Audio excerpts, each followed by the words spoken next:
All right, guys. Good morning once again. So this is Roman speaking for the first webinar that actually we're doing under the Robuschi brand. We're very excited to do so. It was one of the initiatives we were planning to do last time we saw most of you in Italy.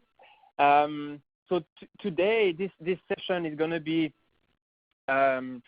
I want to say a trial session where we're gonna test the webinar format. We're gonna also ask you your feedback at the end. We're gonna obviously share with you some information with some of the activities and the initiatives we're going, and explain you what to expect in the coming months. And then we're gonna close with a wrap up and the next webinar session. So you should all see the presentation now. I'm going to just put it here so I can see as well at the same time as I'm logged in as a participant. So I see that this is working. So I'm gonna go straight ahead. So we were planning. Thank you, Monica. All good. Okay, good. So we were planning to do it with different speakers. We've had some fun testing it, and it's only going to be me for this time speaking. So bear with me if you guys don't hear me well, if you're not sure about something that I'm saying, or if you have any questions, don't hesitate to either raise your hand if you want me to answer right away, or to put the question in the chat box. I'm gonna anyway go through ReadyTalk and what you see, because you guys need to be a little bit familiar with what it is. So yeah, first webinar, as I was explaining, the agenda. I'm just going to pause because I see Reto just asking that he can't hear me. I did not mute my mic, Reto, so you should still be able to hear me. If not, then you'll be able to listen to the recorded session or to attend the 3 p.m. session. So moving on, the agenda. So I'm gonna briefly give you an introduction on the webinar and why we're doing it and what is the purpose of it. I'm gonna also present you with ReadyTalk quickly, and then we're gonna enter into the different topics that we wanted to share with you. So you see the list. I'm not gonna go through it. The other last point that I will bring up is the Q&A session. So as I was explaining throughout the discussion we'll have, don't hesitate to ask questions. I'm looking at it while I'm talking. You can also reach me out through Skype if it's easier for you. I'm gonna do during this moment a wrap up of all the questions, all the feedback that have been sent to me, and then share with everyone. And then we're going to close the webinar and talk about what's next. All right, so webinars, that's it's a great platform. The reason why we wanted to do it is because it's a great platform to have some I will call it warm communication. What I call cold is an email where you have a lot of information. In this with this platform, with webinar, it's much more fluent and smooth. You can actually hear me talking, which is a good step. The next step will be to have a little bit more interaction with you guys interacting live with us and more than one presenter. But as I was explaining, this one is more as a try and adjust kind of thing. So for now, it's just my voice that you're gonna hear and slides going through it. You can still reach me out anyway through the chat box. So it's also a way of being interactive with me and with the rest of the group, because I'm going to pass along any question you have. So this is something that was never done before with the Robuschi brand that we're introducing in 2019. We are planning to do it on a quarterly basis as far as doing a dedicated webinar for activities and initiative follow-ups as well as communication. We're still discussing, and I personally also have in mind to use this platform to release new information. I'm thinking mainly about presentations or trainings, because it's a great way also to have something that is a little bit more interactive than a PDF or a PowerPoint presentation for you guys to listen to. So you should see much more of that type of presentation platform in the coming months and even throughout the year. So we're all hosting 2 sessions a day to accommodate people's schedule. So one in the morning at 9 a.m. and one in the afternoon at 3 p.m. You can register to either presentation, or you can even do it to both. So the idea is that you guys can participate during the live session. It's always nicer rather than listening to it afterward. But anyway, if you can't attend any of the sessions, you'll be given the recorded after the session. We will download it and share it with you guys, so you'll always be able to listen back to it if needed. We're planning a 45-minute format just to keep it a little bit short. We understand that listening for a long time is difficult and needs to be a little bit more shortened and straight to the point. So we're trying to keep it as short as possible. So for today, I'm pretty sure we're going to hit the 45 minutes mark quite easily. And then the Q&A session, I've explained you to that, so I'm going to answer your question at the end. And the other interesting thing is that after the webinar, you guys are going to receive a survey regarding the webinar to know what do you think about it, how to make it better, if it was useful, and so on and so forth. So the idea is that what you see today is definitely not the final version and format of the webinar. We're absolutely counting on you to make it better because at the end of the day, it's a tool for all of us to communicate and exchange information. So it's a two-way street. We're looking forward to have your feedback and see what you're thinking about the webinar. Talking about ReadyTalk, so I realize now that I'm looking at the slide that this is not what you guys are seeing from your screen. So the slide that you see is a little bit irrelevant. What I'm going to say is this. So from what you see in your browser, I see it as well. You have the different buttons in the window. At the bottom left, you have the chat box where you can send me questions, and I'll see them. They're logged, and you can see the answer either right away if it's something that you need to answer, or I'll do it at the Q&A session. You can also raise your hand. So I see also you guys all listed in my participant box. And if you raise your hand, I'll be able to see you and be able to pose. But for instance, this is more useful when there is a live conversation, meaning that someone wants to ask a question, like in a classroom.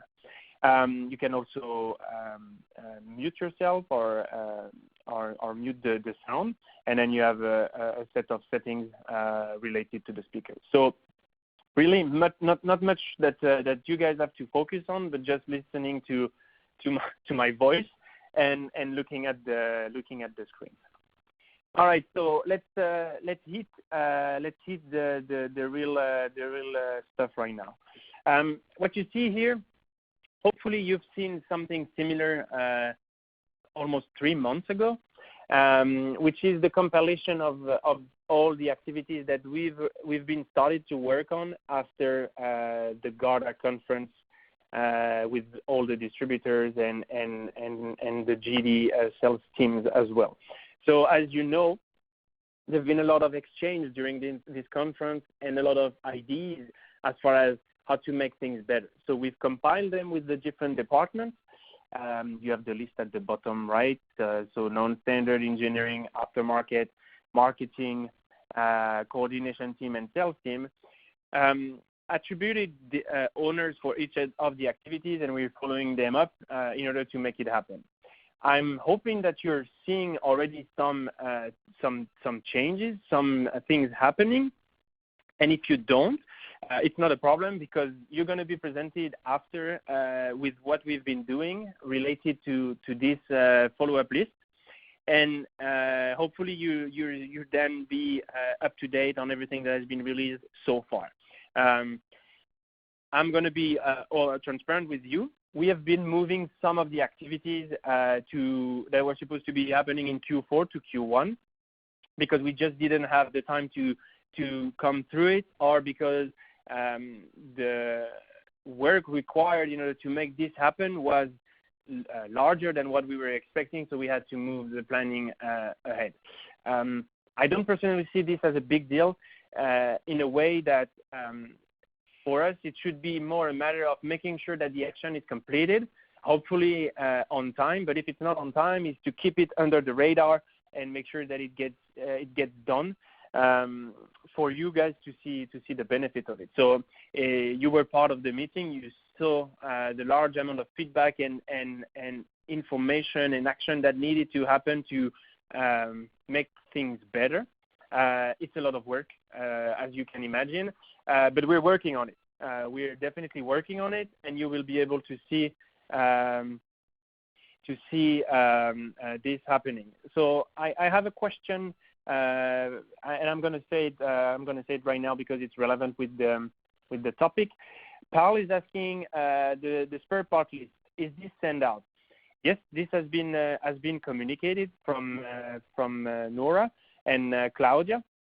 But if you have not seen it, I'm gonna put that down, and I'm gonna make sure that you've received the information. So bear with me. I'm just taking a note. 1 sec to make sure that it's done. Okay. So yes, the spare part list should have been sent already. I've talked with Nora yesterday, and she confirmed it was done. So Paul, if you haven't received it, I'll make sure it's corrected. So okay, Finn also have the same feedback. So I see that probably it's a trend that I need to check with Nora. Okay. So this will be corrected after the webinar. So one of the activities that was completed that you've seen most likely happening, and it was sent out in November, is the distributor style guide. Before explaining and showing some of the details of it, I'm going to briefly talk about RepsNet, because RepsNet is the platform where we are putting most of the information available, and will become even more predominant in the future. So we are planning to use this as the sole platform where documents from Robuschi will be stored and available to be downloaded. And you will see throughout the presentation that most of the new information that have been released are in RepsNet and nowhere else. So if you guys are not familiar with RepsNet, my only advice is you absolutely need to get familiar with RepsNet, because this is where you're going to find most of the information related to Robuschi, and even more in the future. So what I advise you to do is, if you're not familiar with RepsNet, just send me an email, and either we host a session to explain you how it works, or we find a way to correct that quickly, because it is key. There are pretty fundamental information in RepsNet. So back to the distributor style guide. This is one of the fundamental information actually that you can find on RepsNet. So on the landing page of RepsNet, you'll see a section called Branding Style Guide at the bottom of it, that will bring you to a page where you can select the Robuschi branding and see the brand identity website, where you find all the information necessary to promote the brand as a distributor, or even as a sales person. So what does that mean, promoting the brand? Well, it basically relates to all official, if I can call it like this, documents that are related to Robuschi, and that you can use in your presentation, quotation, or any document where you're referring to the brand. So you see here the list of documents or information available in the website. So PR, case studies, logos, printed items, digital information, displays as well, images and downloads.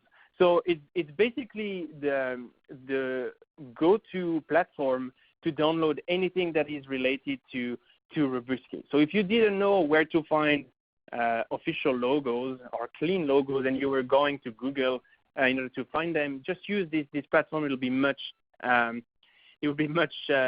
cleaner. So two very important items that we wanted to highlight, which are the printed items and the downloads. So when it comes to the printed items, you can see that there are different documents, as you know, that can be directly extracted, downloaded, and printed from your side from the website. So I'm talking about brochures, I'm talking about case studies and other things that you guys can directly print locally rather than ordering them from another source and reduce the time in order to get it done. So this is a way for you to speed up the communication locally and make sure that you're not waiting on the latest brochure to be sent from Parma or from somewhere else for you to have it. You have it there, and you can print it locally. The other thing that I personally find really great is that you can associate, if you're a distributor, your brand to those items. So some of the documents, you can actually use the customized back cover, where you can put your logo, you can put your address, you can put your contact information in the box below the Robuschi logo. And then you make a customized brochure where you associate your brand to the Robuschi brand and basically showcase the partnership that you have with this company. So it's like an opportunity for you to not only say I'm representing Robuschi and I'm distributing Robuschi. No, I'm a partner with Robuschi. It's something very factual, and you know that already, but it's translated into factual information, which for customers can sometimes be even more impactful than words. So we're definitely advising you to use it because it's something that is very powerful. If you have any question regarding this, of course you can ask them right now. But if you wanna have a walkthrough this particular point, send me an email. Send an email also to Christina. Just send us an email, and we'll be happy to help you on that aspect. The last point that I'm going to talk about in the distributor style guide is the download. So here you have all the available downloads for the different sections, so the different products. You see here the details of what you can download and the different formats that are available depending on which size and which quality you want to have.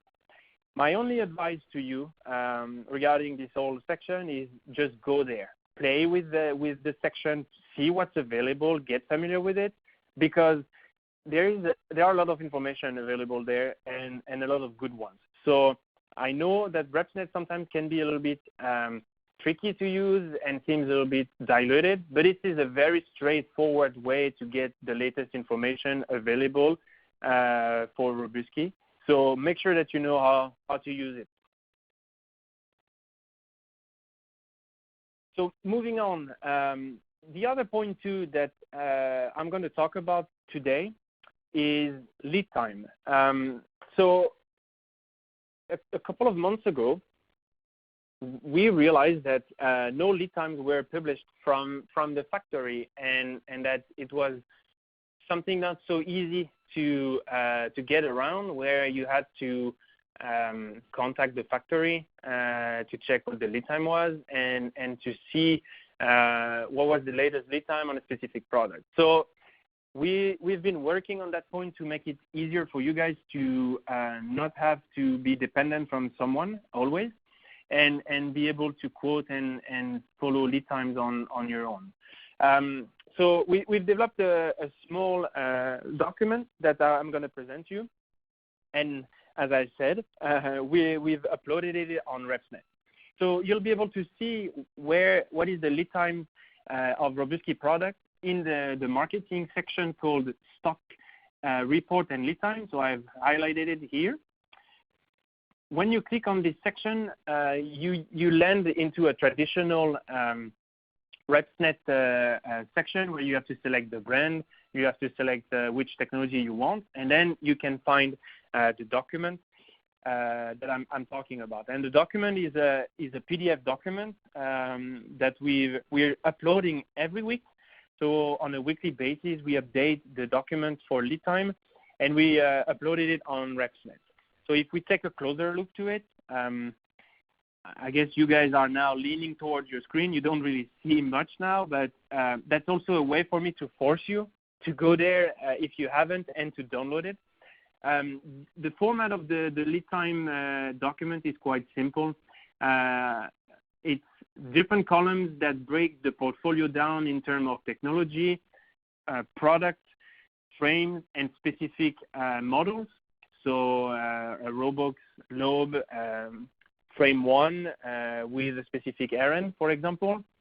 Then you have the lead time number. So it gives you the lead time if you order the machine this week, so in working weeks. Some of them are not listed as fixed lead time, and they're deemed as on request. The reason being that because of product being configured with so many variations, it is hard for us to define a fixed lead time, and that's why we want to check with you what is the specific configuration that you're talking about to confirm you an accurate lead time. So nothing different than what you're supposed to do anyway right now on those products. And the other thing that you might see is that we have a lot of columns also in the middle of the spreadsheet with weeks. They're empty right now on this particular document, but it's a 2-page document, and I haven't pasted the second page. But on the second page, where you have the Robux lobes and screws and so on, you can see actually what is the production capacity of pharma. So that gives you in a nutshell slots available in order to produce machines. So, for example, if you wanna order a machine, you see right away that the shortest you're going to be able to have it is in week 7, because in week 6 the production capacity for that particular model is 0.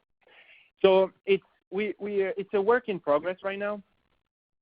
We're trying to make it as transparent and helpful for you. So we communicated it 2 months ago. I believe that this document was on RepsNet. We didn't receive any feedback at all. So we proceeded with what we thought the best way to do was. Please, if the document is not suitable for you, if you think that there are ways to make it better, if you're missing information, send us a feedback. Send a feedback to myself. I'll communicate it to the proper people, and we will work to make it better. There is a lot of work going on regarding lead time because I know it's not only a matter of giving a lead time; it's also a matter of meeting it. And we're working with operation to make sure that we deliver to our commitment. So. Yes, it's not perfect right now. We know it, and I'm not going to hide from it.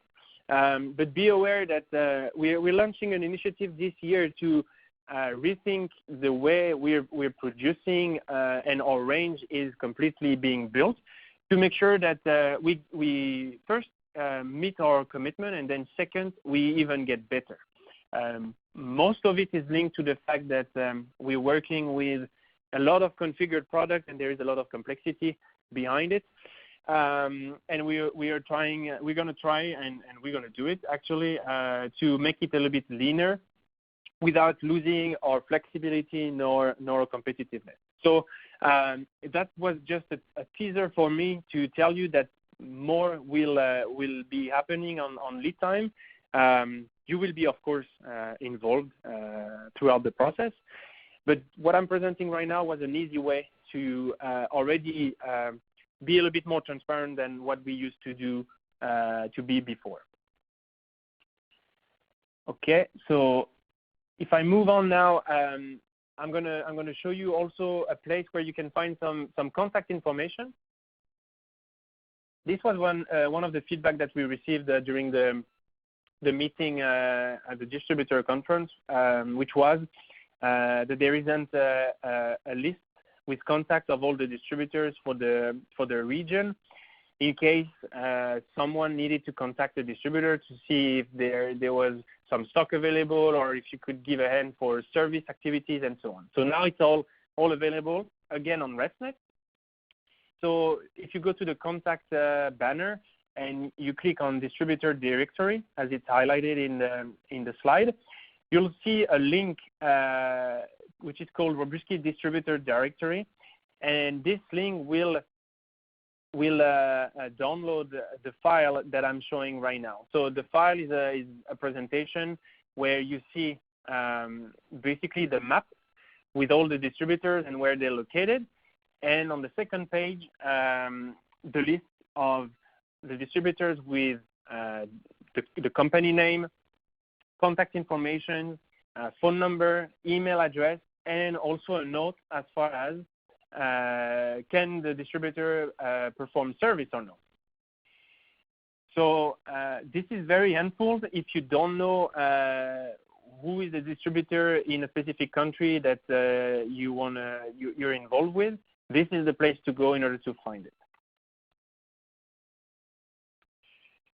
Now, something else that is going to be very important throughout the year, and I believe that you've already heard of it, but now we're entering the heart of the work.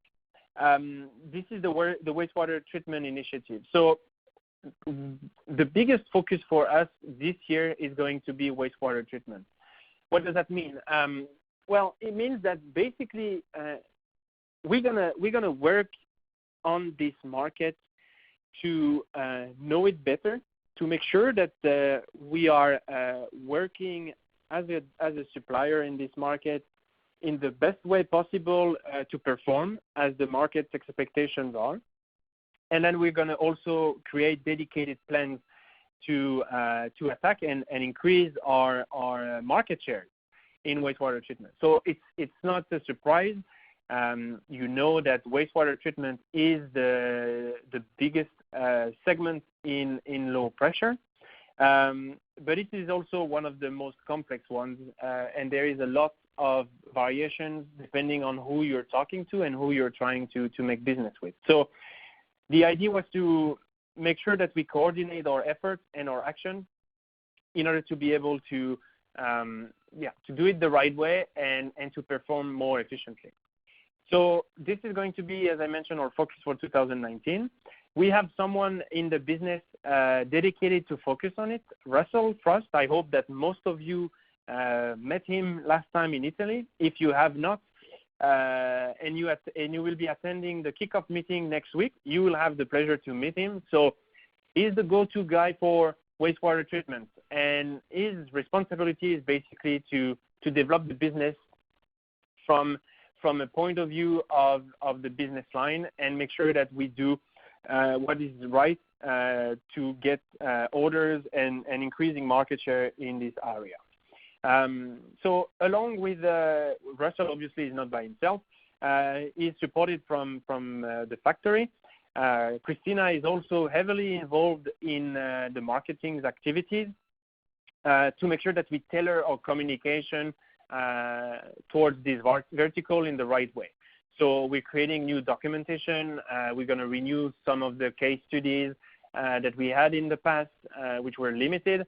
We are also going to release some white papers, new brochures, have a dedicated web page. So a lot of marketing tools that will help us appear as a real manufacturer and supplier for the wastewater treatment industry. So you'll be having some communication. You'll be invited to check some documents. You'll probably be also invited to some webinars or some presentations where we talk specifically on wastewater treatment. So you'll see throughout 2019 more and more communication. Obviously, the end goal of all of this is business. So when it comes to business development, we are also targeting specific activities, and I've listed some of them here. One of the biggest activity that we're going to do is targeting key accounts. So we know that the big players in wastewater treatment are not local, but they're regional or global.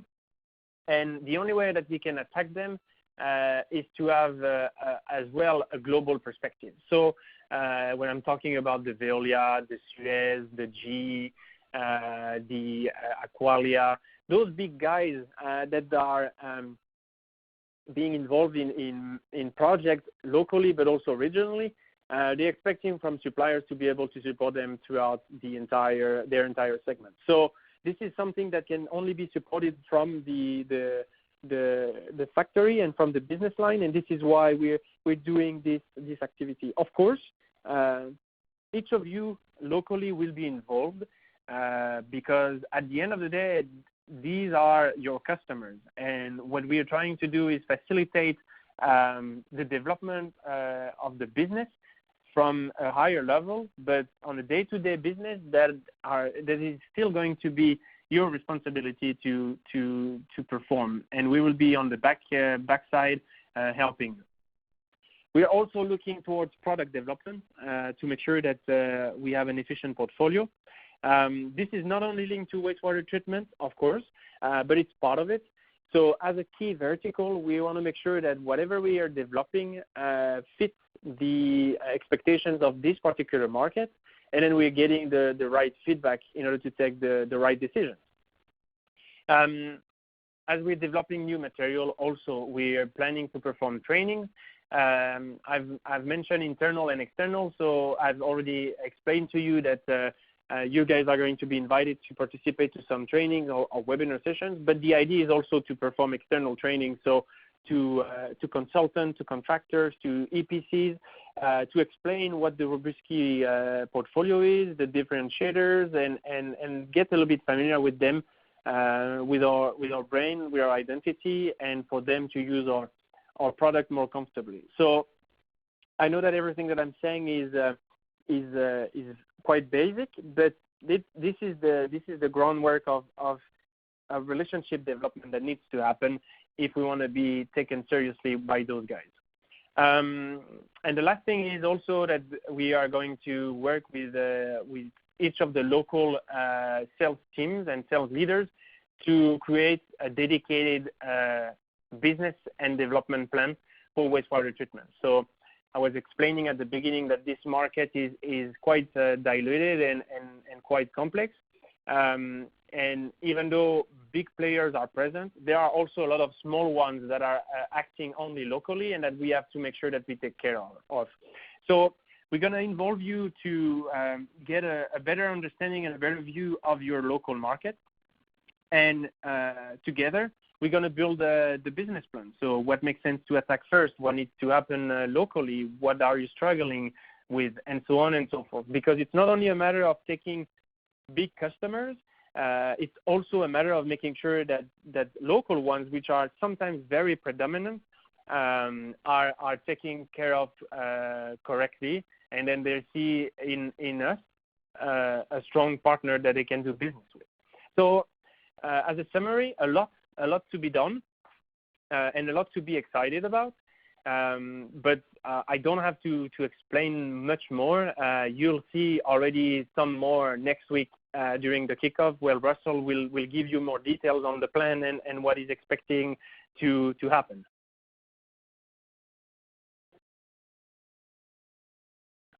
So another activity that just before I answer this, I see guys some questions popping up, so I'm just flagging them and answer them at the end of the session.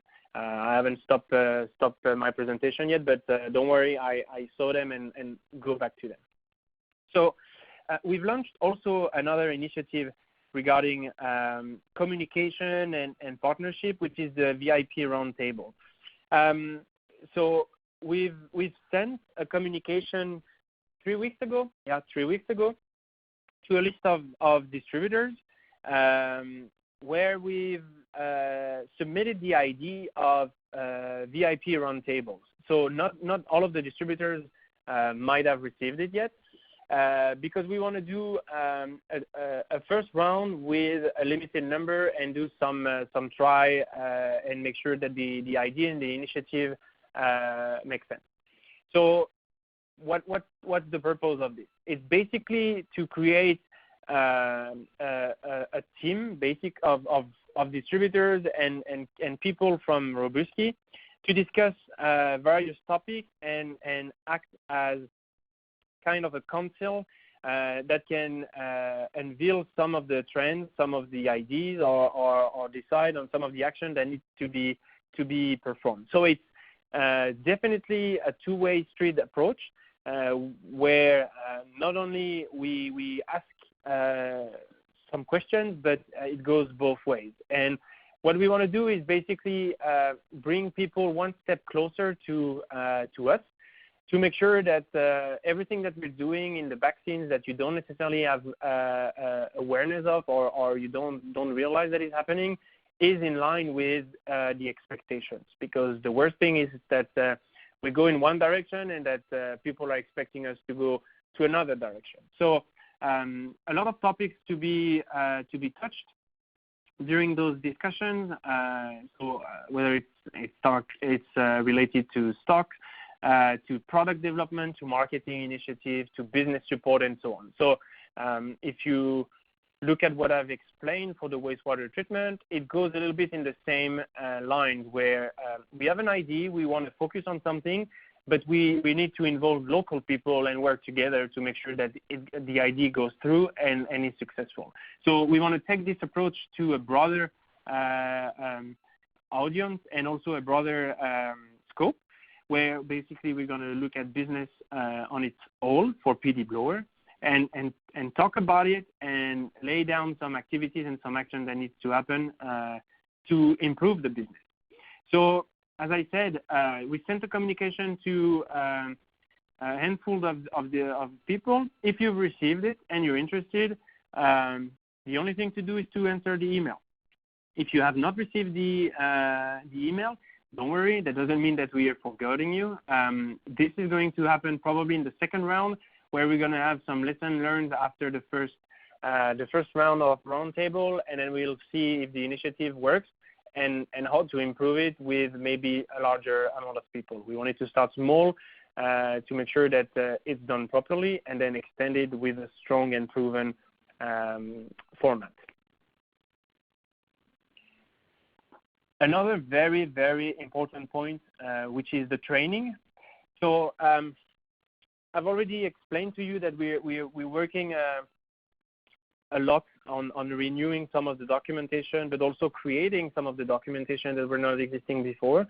Presentations are probably at the top of the list because it's one of the only way to share knowledge and also promote our product. So most of the documentations and presentation regarding Robuschi brands were kind of old, not outdated, but old. And the product management team in Parma is now reviewing them all and updating them all as well to make sure that they're having the latest format, branding, and that they're just up to date. So we're working on the product presentations, but not only on the product presentations. We've listed out a handful of topics that we believe needs to be tackled and available through a presentation format. And this is what I've listed out here on the slide. So general blower knowledge as far as how a blower is constructed, what are the main components, et cetera, that everyone basically should know, but is very handful when you're joining the business and you're not aware of or not knowledgeable with it, to have something that you can go back to, including also electricity, installation, thermodynamics, every topic that as a person in the blower world, you should know. Competition, of course, is a big one. So the latest information on the competition, but not only also telling what the competition has in terms of product, because this is a little bit easy, but giving you also some tools in order to fight against, and some explanation on how our products are better, or also how our products are not as good as the competition, and how to go around that. Because the thing is that what the approach that we're taking in this is that we are realizing that we don't have the perfect range. Nobody does, actually. There's always going to be one particular manufacturer that will have a specific product that appears to be better.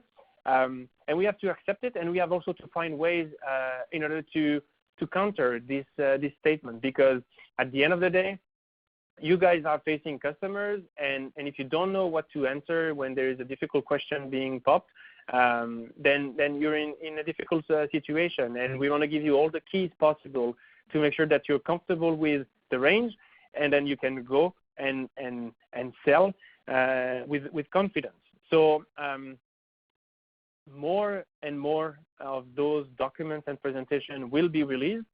We're about to finish the Robux Lobe presentation with the new format. So probably by the end of February, this presentation will be released. We have to decide how we are going to release it, if we host a webinar to do a basic Lobe training, or if we do something else. But you'll see the new style and the direction all of the presentations are going. We're going to also touch application at a later stage, because this is also key. It gets you closer to your customer when you speak the same language. But that's the later step. We believe that we need to complete the first one before, to make sure that we're strong on the basics before moving to application, which is a little bit higher level. The idea also, as we're updating these presentations and material, is to start delivering training. So for the first semester of the year, it's going to be ad hoc training. So when you guys feel like a training is to be given to you or to your team on a particular topic, let us know, and we'll arrange this around your needs. But what we want to achieve is that in semester 2, we put a training plan in place, and that we roll it out. So defining a training plan is not difficult. Listing out all the topics that we need to train people on, it's easy. And that's why I'm saying that we need to have it done by Q1. But delivering it needs to be a little bit planned ahead, and that's why I'm targeting it for the second half of the year. So to summarize, the first half of the year will be updating and creating new presentation. The second half will be starting to roll out training and make sure that everybody is trained and everybody is at the proper level in order to go and sell comfortably the product range. So by the next webinar, you should have a presentation on the training plan, what we have in mind, and what are the presentations that are already released since we speak. All right. So Q&A session. I'm going to go through the questions. So I have two actually that I've flagged. So Patrick, you're saying that on the list with delivery, you don't see the RBS bear shaft and Robux ES. So it's a good question, actually, and I invite everyone to go look at the file and to check how it is. So Patrick, what you're actually seeing is on those products, not a fixed lead time, but slots that are available for the machines to be produced. So what that means is basically that if you look at the specific product, you have the slot available for the coming week. So if I'm looking at the file right now, if I take Robux Evolution frame 1 to 3 with an RN45, you see that on the week 7 and week 8, the slots are numbered as 0, meaning that this particular machine cannot be produced in these weeks. the only available slot will be in week 9. So if you quote a Robox 45 today, the lead time will be that the machine will be produced in week 9. So it's a different approach than just putting a number. I know it. But it's also to give transparency as far as what our production capacity are. So we also want to try and see what is your feedback on this way of approaching it, because it makes things much more transparent to see what are the production capacity and when product can be produced. If this is not handful for you, if it's not handy, and useful, let us know if you prefer to have a fixed lead time. The downside of this approach is that as it's a fixed lead time, some buffer will have to be taken to make sure to compensate the amount of number. Because if you see, for example, the same example that I mentioned, the Robox 45 for the frame 1 to 5, in week 9 we have a production capacity of 11. The problem is that we cannot produce more than 11 machines for this site. So if we want to have one fixed lead time, regardless of the number of machines that can be produced, the lead time will be marged in order to make sure that if there are more than 11 machines being ordered, then it doesn't only fall under the week 9, but goes beyond. So it's a decision that we have to make collectively. As I mentioned, we decided to try it one way. So this is the way that we're trying. If you think it's not good enough, or if it needs to be improved, let us know. It's all a matter of feedback. So it is helping us to share transparency on our production capacity. I also understand that it does not make things so straightforward as opposed to having a fixed number with what the lead time is. And it goes back to my point as far as not only giving a lead time, but also meeting the commitment. I hope, Patrick, I've answered your question. I know I rushed it a little bit, and it might not be so straightforward. So if it's not clear, just give me a ring afterward, and we'll go through it.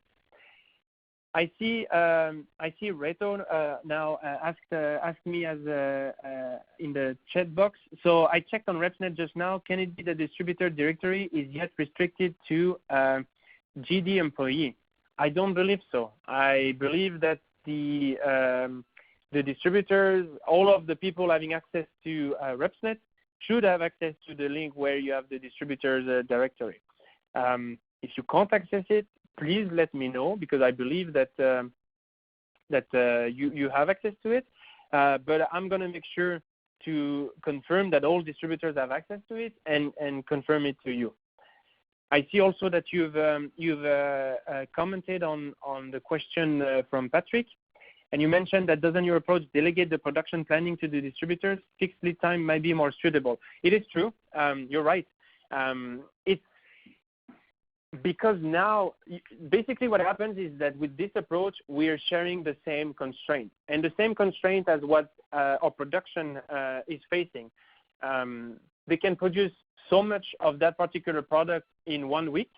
So if there are more orders, then the production needs to be shifted to the next week. And that's the problem that every production facility is facing.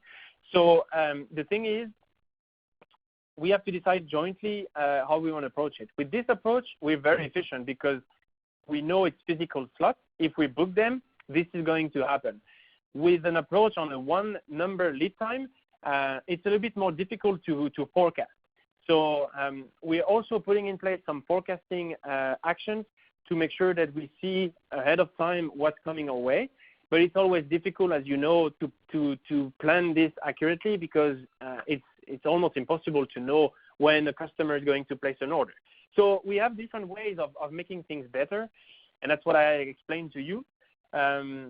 We're working on improving the lead time and the lead time approach. So we have to do it jointly and collectively.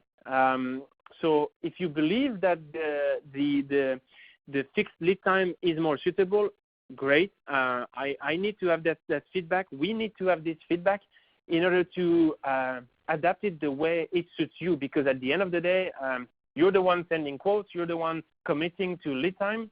We are the one at the end of the day, because we're one side, but you're the one putting it in your code, so you have to be sure that it's reliable. So we want to make sure that the approach is okay with you, and if not, we corrected it. I don't see any other questions, so I'm gonna move on now. So that's it basically. I mentioned to you that it would be a short one, but it's already 15 minutes that I'm talking, so not so short. We've seen quite some topics and quite some various ones. Hopefully you've learned something that you didn't before. That's the whole intention of the webinar, to communicate and make sure that activities and initiatives that we're doing are understood and catched when they're released. And you have the list of all the topics that we've discussed. As I mentioned to you at the beginning, this webinar is going to be a quarterly based webinar, so the next one will be in April, but that doesn't necessarily mean that you're not going to hear from us beforehand. Of course, you're going to see us next week, but we are also intending to do more communications towards all the documents, all the activities that we're doing and releasing throughout the first quarter. So stay with us. There is a lot going on, a lot happening. We are hoping that you see this enthusiasm and this new wave coming, because that's not going to stop. We're just starting 2019, and we have a full plate coming to us of new things to be done. So we hope that you're as excited as us, and that we're going to meet all of your expectations and all of the customers. So I don't see any other question. It's time for me to close the meeting. I want to thank you very much for attending this first webinar, for your participation as well, because the Q&A worked pretty well. So I'm really thrilled about it. Please, I'm gonna sound like one of the guys that you get when you order things. Please, you're gonna receive a survey after it. Make sure to answer it, because we're gonna decide the way we approach the second one based on your feedback. So absolutely key for us to get your feedback and your ideas. Again, it's all a matter of sharing and making us better. So thank you very much. Thank you for your time. I hope to see you all next week. And until then, I wish you a very good day, a very good weekend, and enjoy the rest of the day. Bye, guys.